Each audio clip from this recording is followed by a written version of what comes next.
I wanted to make a video talking about Wuthering Waves because we're about a week away from the live stream. As I'm recording this, it's Friday, a week before the live stream for 2.8. I think it's next week. And I just wanted to make a video because I see a lot of people doom posting Wuthering Waves. A lot of people are doom posting Wuthering Waves, like a crazy amount. And a lot of people are now also like kind of flipping on my take, where they were originally really mad at my take, and now not maybe people flipping, but I see a lot of people coming around to my take now, even other content creators. But it's funny because there was a bunch of content creators apparently that reacted to a tweet that I made. Never watched the videos because ain't nobody got time for that. I'm not watching no 40-minute, 50-minute Saint video, or I don't even know the creator originally that made the video, but I'm not watching none of that. Anyway, there was people that were reacting to my tweet where I pretty much said, listen, right now, Wuthering Waves is going to be in a dry patch, and your criticisms are valid, but if you really want them to listen to you, do the feedback, and then just go play another game.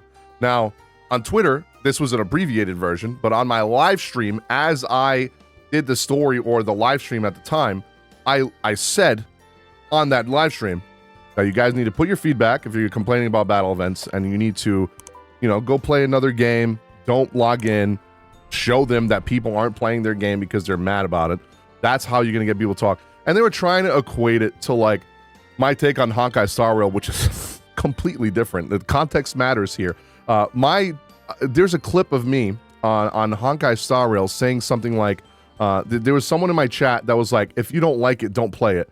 Saying that to me, as I'm trying to play the game and enjoy it, is completely different from telling somebody that is angry that there's no battle events and saying, leave feedback, leave the game, and come back when they do what you want and go play a different game. Show them that you're not having fun with the game. Me playing Star Rail and, trying to play through the game and give critiques and, vent my, frustrations on the only good thing that was left in the game was the story, because the combat was mid, everything was getting power crept, the exploration is non-existent. It is so bad, right? So the only thing I was playing left was the story.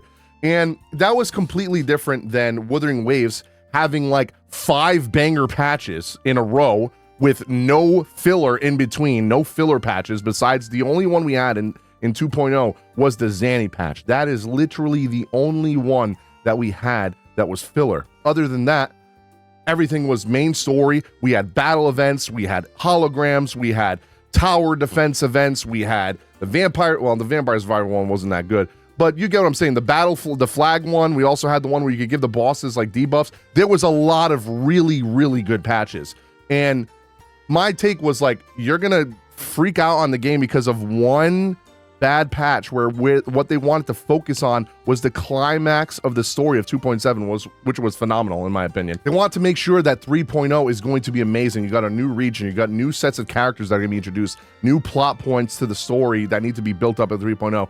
They were focused on the finale of 2.7, and they're focused on the new region. So I'm not going to shit on the game for having one bad patch when I had like 5 patches in a row that were amazing, at least 4. Whereas Honkai Star Rail was on a downward trend. We were getting bad patches left and right. The story writing was getting worse. The end of Penacony, holy shit. Dude, like everything before 3.0 came out was going down and down and down and down. And then 3.0 came out and it was supposed to be an amazing new region with, the gladiators and a Roman aesthetic, the Greek aesthetic, and it just felt so bad. They were talking, dude, there was a butterfly explaining the lore of the Titans with no images being shown for like 20 minutes of us just staring at the back of Trailblazer's head and Don Hung with a butterfly floating. And then one of the response options was, yeah, this is mid explanation. And then Aglia's like, oh, here, let me tell it to you in a way that you can better understand. Adds a second butterfly, and the second butterfly has a Paimon-like voice, and it proceeds to explain to us more, another 15, 20 minutes of us just staring at 2 butterflies just floating, telling us lore without showing us anything. So comparing that to not having a battle event when everything else was amazing, is not even remotely close. Now, for context, this is the post that people are mad about. There's dead-ass people that are, of course, again, this is an abbreviated, short version that I just wanted to put my thoughts on Twitter, not the actual full version of what I said on my live stream. But the abbreviated version was, there's dead-ass people that are angry about 2.7 having no combat events and saying the Vampire Survivors event will only be a few hours of gameplay, which I already knew that was going to be the case, and I knew it wasn't going to be amazing. It wasn't going to be no Mega Bonk, right? Or Vampire Survivors. It was probably going to be very shallow, which is how all any gacha game that does events that are based on the combat of another game, it's usually very shallow versions of them. And I said, you guys do understand that other games exist, right? Digimon Time Change will be out by then. We have a new Atelier game, the Trails in the Sky remake, new Pokemon, Borderlands 4, Hollow Knight, Silk Song, other gachas to play as well. Do you all not play other games or anything except Wuthering Waves? When I have nothing to do in Wuwa, I log in, do my dailies for about 5 minutes, and log out and play a different game. Hell, sometimes I don't even log in. People go play other games. And then this dude was mad, saying, yeah, bro, I want no content on the game I like, so I can play another thing. We don't even speak English. So I said, so since you're one of the dumb ones, let me explain something to you. Since you guys do not understand how these games work, this is a mobile gacha game that gets updates every 6 weeks. That does not mean you are supposed to have 6 weeks of content to play 8 hours a day. You want that, you go play an MMORPG. You people that bitch and moan about not having content to do not understand that, and this is your problem. Like I said, go play other games, and while you're waiting for new content, or better yet, go outside. Let me further dwell on that, okay? These games are not designed to be main games. You people out there that are like maining these games and want a gacha game to be your main game, your main identity, you are the problem. These games have and always will be a game that you log in to play a few hours a day, if that, right? Mainly they're designed, once you're caught up, to just log in, play for 5 to 15 minutes and log out. Many gacha games are like this. Right now, for the gacha games I'm playing, Chaos Zero Nightmare, unless I want to go do more roguelike stuff and build my deck, I waste my stamina, do my dailies, log out, takes me 10 minutes. Persona gacha, 10 minutes. Kaiju number 8, 5 minutes, because you just literally hit the skip button and it skips all the grind and you don't have to do shit. Every gacha out right now, it is a daily cycle of playing the game for maybe a half hour to an hour at most, and then you play the game when there's content to play.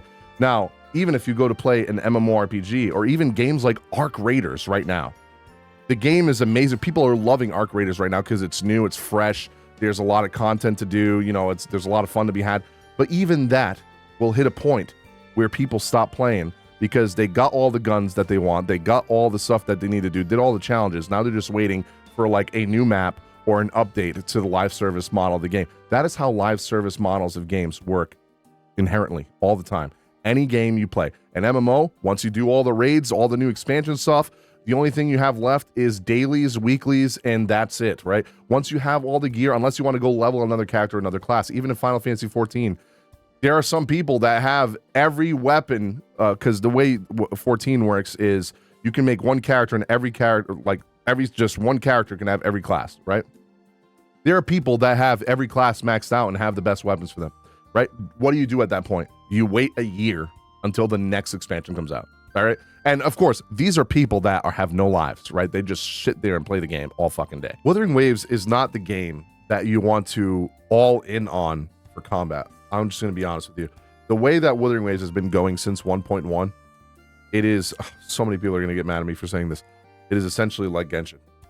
You do the story, you do the exploration, you log out. There's a good event here and there you'll do, like the Crisis Trials and the flag event in Septimont. After you're done with that, you got 2 to 4 hours of that, and then you don't got no content for 6 weeks. And I'm going to be honest with you. The way characters are built in this game, it's very much, you put the red set on the red character, you put the blue set on the blue character, you put the green set on the green character. The new set comes out, it's made for the new character, you put this set only on the character. You know what I'm saying? Maybe there are some characters here and there that, it works differently for. But the majority of characters, you don't have any build diversity for these characters. It's not anything like Chaos Zero Nightmare, where you can go into the roguelike mode. You can build, I'll use Rei for example. You can build Rei for 3 different characters, 3 different decks. She can work with Kairon with a void building deck. She can work with another character for building more damage. I think it's Haru that she works really good with too. I don't know, it's been a while since I looked at her. I have 3 decks built for her.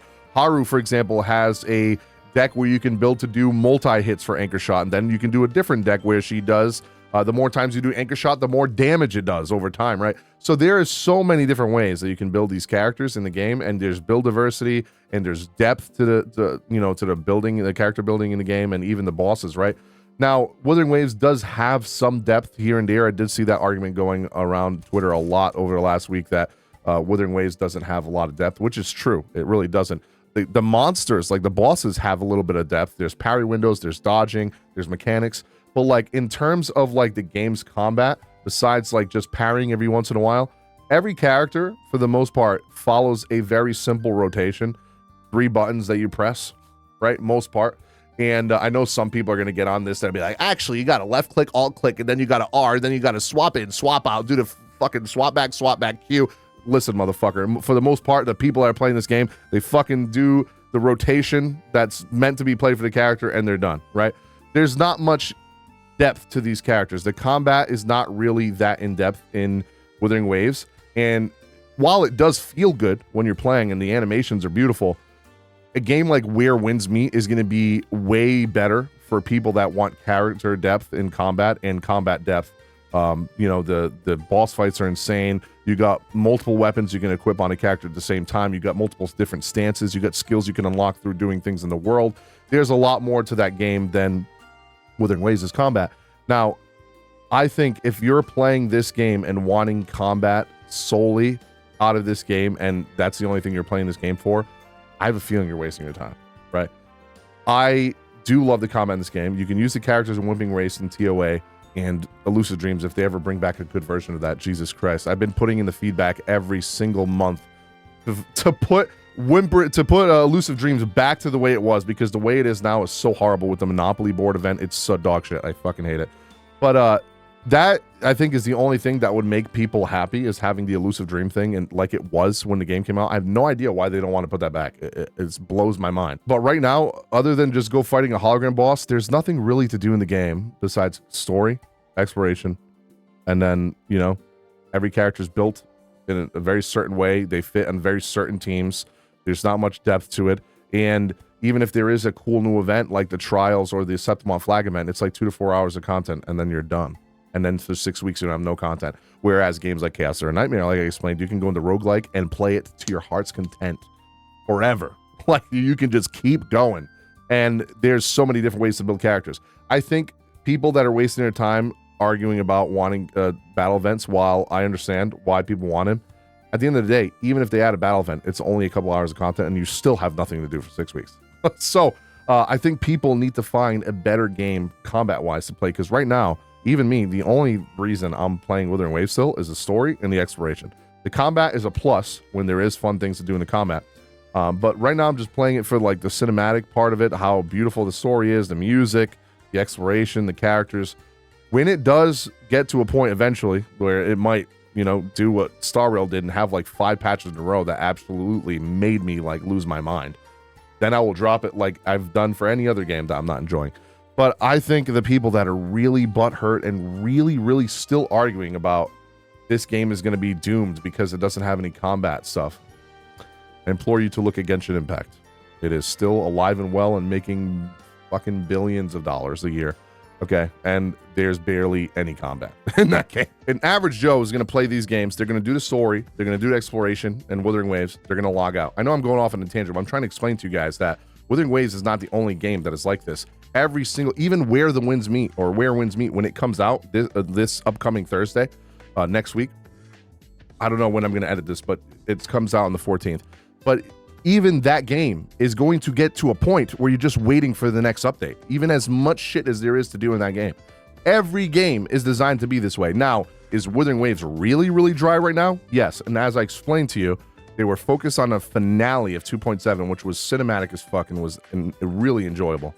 And they even put the Vampire Survivors event in there. Now, it wasn't that great, right? And I don't like the camera event either, the one where you take pictures in battle. I didn't even do it. But I am practicing what I preach. I told you guys, if you don't like it, don't play it. I played the game through the story. There was no exploration to be done this time, so I didn't do any of that. I did the Vampire Survivors event in like an hour. It took no time at all. And I haven't played the game since. I will go back to it when it has something for me to do. I've been enjoying other games. I've been playing indie games. I've been playing Megabong. I've been playing, I finished the Tales of Xillia remaster. I'm almost done with Trails in the Sky remake. I finished Digimon Time Stranger. I've been playing a shit ton of other games. I've also been playing other gachas. So I will always come back to Wuwa when there's something for me to come back to. And I've already said so many times, if Wuthering Waves does what Star Rail does and has dog shit story and writing and very bad pacing, and it's not enjoyable for me anymore, the story, I probably will drop the game, because at that point there's nothing left for me to play. Everyone that was bitching about no battle events, I understand. You want something to do for combat. I could argue that you could literally just go fight any hologram boss or fight any boss and literally just go do the combat. Like, if you really want combat that bad. But what people want are the battle events. And here's the thing, the battle events, even if they had the battle event, you would get what, bro? Another 2 hours of content in the 6 weeks? Then what are you going to do for the other 6 weeks? You're going to bitch that the battle event wasn't long enough? You see what I'm saying here? This game, even if it had a battle event, this patch, as big as the one for the flag one, that one took a couple hours. Even when you're done, people finish that in a day, and then 6 weeks until the next update. So I really don't understand the amount of hate this game is getting when it's doing the same thing that any gacha game does. All these gacha games do this. ZZZ, it's fucking Genshin Impact, Honkai Star Rail, Arknights Endfield is going to do the same thing. Where the Winds Meet is going to do the same thing. We're all going to get to a point in these games where we're caught up. There's nothing left to do. We did all the events, and now we're just logging in, doing our dailies, and waiting for the next update. So, yes, I think Wuthering Waves is doing fine. Is 2.8 going to be good? I think it's not. It's probably going to be another slow patch, just like 2. Outside of the story for 2.7, it was a very slow patch. I don't think 2.8 is going to be anything crazy. I think it's going to be build up for 3.0. I think all their resources are focused on 3.0 and, getting the new region together and probably working on the collab that they said is going to be at the beginning of 2026. And it's probably going to be tied into the new region and for Cyberpunk. And, I think I have faith in them that 3.0 is going to be great. But even 2.8, I'm probably just going to do the story and dip. I don't even know if I'm going to pull for Chisa. There's so many games right now to play. I can't even possibly fathom just trying to main a gacha game like Wuthering Waves as your main game and just be mad that there's not 8 hours of content to play a day for 6 weeks straight. Like, that is not how these games are designed, man. All that being said, I am going to be doing a live stream on Thursday for Where Winds Meet. I will be giving away codes courtesy of the devs, like mounts, battle passes, skins, stuff like that. And so on launch day, it comes out 5 p.m. Eastern. I think they have the launch times on their site on a map for each region. It's 5 p.m. Eastern on the 14th, so I will be live about 30 minutes or so before that, kind of build hype for the game, and we'll be doing some giveaways for people once the game comes out. I absolutely can't wait. I think that game's going to be amazing. But like I said, even that game, we're going to get to a point where we don't have anything left to do. So, but we're going to enjoy it until we get to that point. Let me know your guys' thoughts in the comment section down below. I kind of wanted to just ramble off because I've been seeing a lot of viewers and people on Twitter, YouTube videos of content creators with thumbnails just like doom posting Wuthering Waves, and I don't think it's as bad as all these people are saying. I think it's just a gacha game, and that's how these games are designed.